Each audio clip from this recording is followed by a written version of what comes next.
श्रीराम समर्थ. जय जय रघुवीर समर्थ. एक नवरा बायको श्री महाराजांच्या दर्शनास आले. नवरा म्हणाला, महाराज, माझे बस्तान चांगले बसले असून माझी मासिक प्राप्ती उत्तम आहे.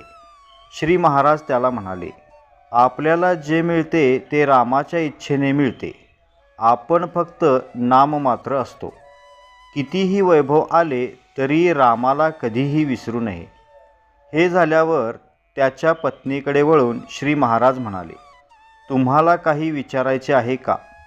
बाई पुढे सरकली, पण तिने बोलण्याचा 2-3दा प्रयत्न केला, पण तिचे डोळे पाणावले व तिच्या तोंडातून शब्द बाहेर येईना.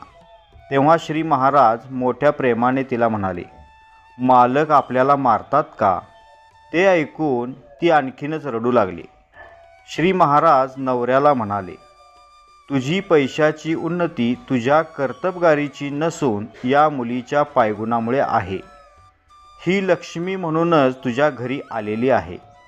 हे कायमचे लक्षात ठेव. इथून पुढे हिच्या अंगास हात लावल्यास तुझ्यावर लक्ष्मीची अवकृपा होईल.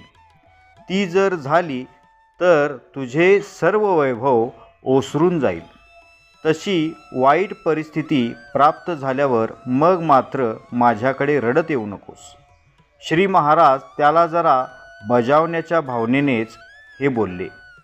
त्या बाईला मग श्री महाराज म्हणाले, बाळ, जी समस्या होती तिचा पूर्ण बंदोबस्त झाला आहे. आता नाम घेऊन आनंदात संसार करावा.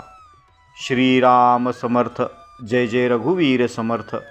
श्री अनंत कोटी ब्रह्मांड नायक राजाधिराज सच्चिदानंद सद्गुरु श्री ब्रह्म चैतन्य महाराज की जय.